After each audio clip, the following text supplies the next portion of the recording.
today we're going to be doing a ground beef and onion with some parsley filling. And today I'm actually going to be showing you how to make the dough first, and then we're going to get to this actual filling.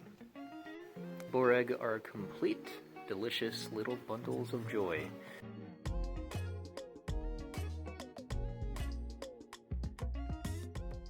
Hey everybody, long time no see. So, today we're going to be making bourag, which is essentially a Middle Eastern egg roll, essentially. It's kind of stuffed with savory fillings. Originally it's from the Ottoman Empire, and today we're going to be making the Iraqi variant. Iraq was always kind of the crossroads between empires, so they have a lot of influence from other neighboring empires and countries. Kind of everything seems vaguely familiar when you eat it there, but it's slightly different and given the Iraqi twist. So today we're going to be doing a ground beef and onion with some parsley filling. And today I'm actually going to be showing you how to make the dough first, and then we're going to get to this actual filling. So first up, we've got enough for a half batch. This is coming from a very old Iraqi cookbook, dating back from about the 50s, mostly out of print now, very hard to find, and all in Arabic, so, you know, save you the time of actually looking it up. We've got a cup and a half of all-purpose flour, a half tablespoon of olive oil, and I've got 1 jumbo egg. You can use 2 regular eggs, and I've got probably about a 1/4 teaspoon of just table salt in here. And as for that olive oil, you can use any fat that you have on hand. The recipe originally called for shortening, but you could probably use butter just fine, or tallow if you have it. Toss in chicken fat, butter, who knows. Whatever you got on hand, it'll work. So what we're going to do now is going to take this and we're going to combine it like... It doesn't look very combined, so now what we're going to do is we're going to add water, and we're going to do that slowly and mix it in until we have a dough that's just coming together. Similar to making pasta, like Italian pasta, if you've ever made that. So I've added roughly about a 1/4 cup, probably a tiny smidge over a 1/4 cup. Might have been a little bit too much, so I'd start out with a 1/4 cup. It really depends on kind of the hydration of your flour and how dry or humid it is where you are. So start there, adjust by teaspoons from there. It doesn't really take very much. Alright, now the fun part. So that 1/4 cup of water seemed to work pretty well, so I'm going to turn it out onto a surface, and you can see how kind of rough and crumbly that is.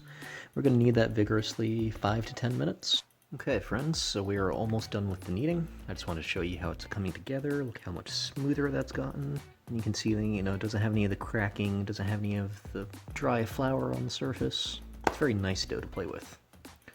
If you need, you can sprinkle, you know, a teaspoon of flour on your work surface, but I find that generally, as long as you get the water right in the beginning, you know, that initial roughly 1/4 cup, then it really shouldn't need it.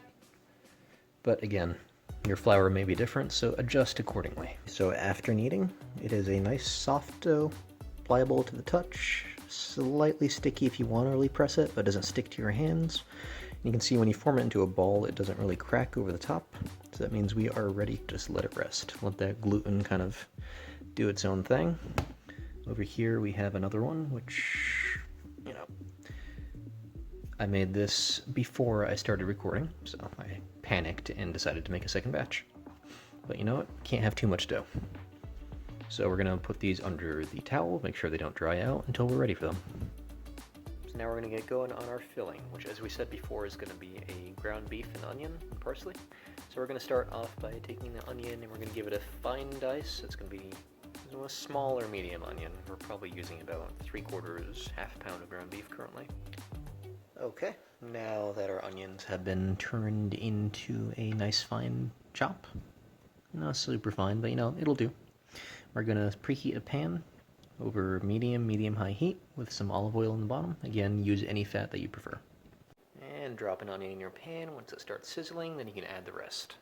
Alright, over that medium-low heat, we're now going to just fry these up until they start to turn golden brown. Lower the heat as needed, which I'm going to be doing slightly. Still just halfway between medium and low. And we're going to fry those until they start to turn translucent, which makes this the perfect time to go in and mince up your parsley. Alright, our onions are at a good point. We're going to dump in our ground beef. Alright then, break it up, mix it, fry it up. And I measured this just before putting it in. It's a pound of 80/20. Alright, and now this is probably about 5 minutes in. Ground beef is almost cooked. So the ground beef is done. We're going to turn that off. We're going to come in and we're going to season generously with salt. And pepper, I'll do that off screen when I have multiple hands. Then we're going to be adding baharat, which is essentially a form of curry powder, plus or minus a few ingredients. So just use curry powder if you got it. The mild stuff, not the hot stuff. And we're going to mix all that together, let it get happy, and then off the heat we're going to add in our minced parsley. And there we go, our delicious filling.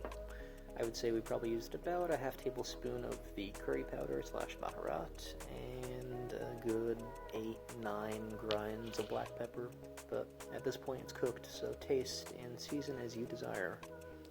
Now what I'm going to do, we also took our minced parsley, folded that in off the heat, so we retained some of that lovely green. And we're going to take some, probably enough to fill 2 or 3, so realistically 3-4 tablespoons. We're going to put it in the fridge to chill it. So like everyone knows, for every good child sacrifice you start with the elder one first. So in that case we started with the first ball I rolled out off camera. So now what we've got is we have this, it's cornstarch all over the counter. I suggest using something like a tea strainer to evenly sift it over. It's much easier and less of a hassle than trying to do it any other way. And that's going to help keep it from sticking. You can use flour, but cornstarch doesn't absorb the moisture as readily, doesn't incorporate into the dough as readily. You can brush off a lot of it at the end, so it just makes your life a lot easier. And then I've got this rather odd looking rolling pin, which is like 2 ounces and like 4 feet long. Basically a dowel. And this is what they traditionally use to make phyllo dough. So I'm hoping, because this is a similar application in terms of how thin we're trying to get the dough, that it should do quite well as well. So I'm going to give this a shot, kind of roll it out. It's a nice easy dough to work with, so if you're used to a dough that springs back a ton, like making pasta, I think you'll be quite happy here. So I'll show y'all what this looks like in just a minute. And here we have our finished dough sheet. As you can see, it is quite thin. You can probably go a little bit thinner if you want, but you know, it's nice to have the wrapper have some texture when it's fried. So think egg roll, wonton, that sort of thing. Not quite phyllo thinness. As you can see, dough goes out quite easily. This only took a couple of minutes. Really quite happy with it. There is, a little defect here where I was an idiot and tried to lift the sheet and put a hole in it. Because it's covered with cornstarch, it doesn't really quite repair so easily, so just keep that in mind, that it is in some ways a delicate dough, but it is still very easy to work with. Now we are going to section our dough. I'm going to get 4 strips out of it, and then we're going to section those strips accordingly.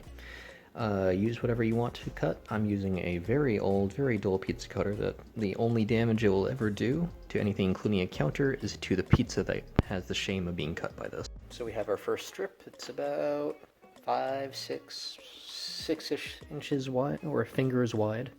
And now when you transfer it over here, you put it the bottom side down rather than the top side, because that's where the cornstarch is. Now we take some of our cooled ground beef mixture, we put it close to one of the long edges. Now once you have it rolled, you're going to take a flour and water paste just to seal that outer edge.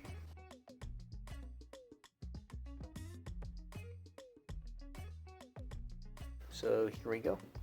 Our lovely little boureg. Some of them are a little bit misshapen, but they're kind of like children. Even when they're lumpy and strange looking, you still love them because you made them. So we're going to take 3 of them and we're going to fry them up. Just some vegetable oil or whatever you have, about a 1/4 inch, maybe a little bit less, enough for some shallow frying. And here you go. Just let it sizzle nice and quiet. Once it's golden brown on one side, flip to the other, and then once those sides are firmed up, we'll do the short sides of the oblong. And here we go, friends. The boureg are complete, delicious little bundles of joy. I would say the only change I would make if I were to do this again would be to increase the salt from what I used. But other than that, I mean, they are perfect. Nice golden brown, crispy, very savory filling. Nice amount of fat from the ground beef, so they're juicy on the inside. Kind of tough to beat. Nice, you can make a big batch at a time and store a bunch in the freezer, so when you get that craving, all it takes is 5 minutes of frying. Anyways, folks, I hope you make this. If you do, let us know down below how it went. If you have any questions, also let us know. We'll see what we can do to help. Otherwise, please stay safe in the given times. Thank you for tuning in, and I'll see you in the next video.